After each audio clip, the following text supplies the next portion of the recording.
Europe. There's a certain amount of romanticism connected with this area of the world. Stately, ornate architecture reminds us of its rich history.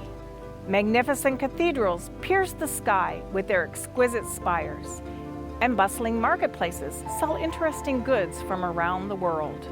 But below the surface, in many parts of Europe, poverty abounds, and lives are broken from years of oppressive government corruption and persecution.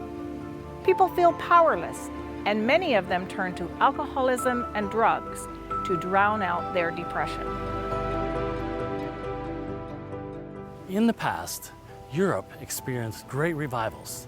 During the Reformation and the Great Awakening, revival fires swept across many countries in Europe. But over the years, that fervor waned, and during the years of communist rule, the smoldering embers of revival were stamped out under the heavy weight of Stalin's boots. People's spirits were broken, and it seemed like there was no hope in sight. There was no light at the end of the tunnel. But thankfully, with the collapse of the Iron Curtain, a window of opportunity opened into the former Soviet countries. Our vision is to penetrate these countries with the gospel of Jesus Christ so that He will be glorified in all the earth. It is our vision to bring hope to the hopeless. We will not rest until everyone has heard the great news of Jesus and how He can bring peace to their souls. When we came to Hungary 10 years ago, my goal was to find national leaders that I could inspire to spread the gospel to their own people.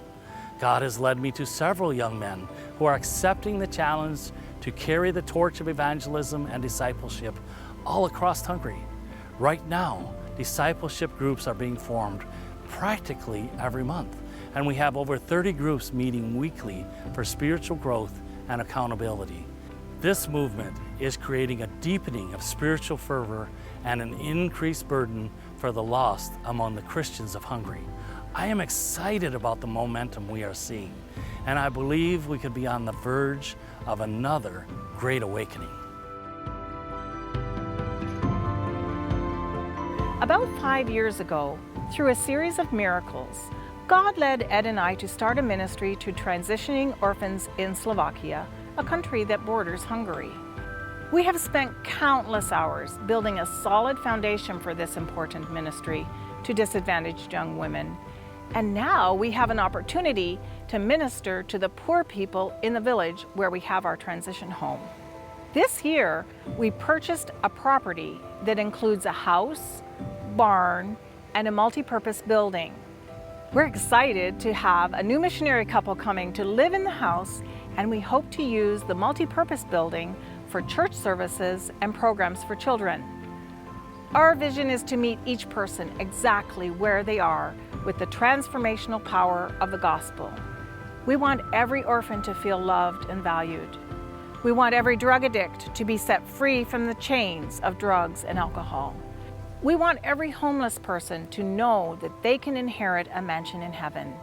We want every atheist to come face to face with the God of the universe so they can't deny His existence any longer.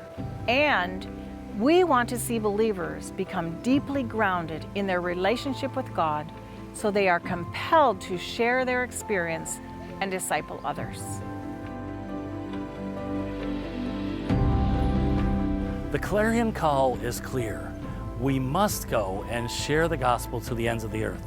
There are needy people everywhere who need to hear. Who will tell them? We want to be faithful to the calling God has placed on our hearts, and I'm asking you to join with us in whatever way God would have you participate in this ministry. Together, we can see the light of the gospel penetrate deep into the dark recesses of shattered lives, bringing hope and healing to the people of Europe.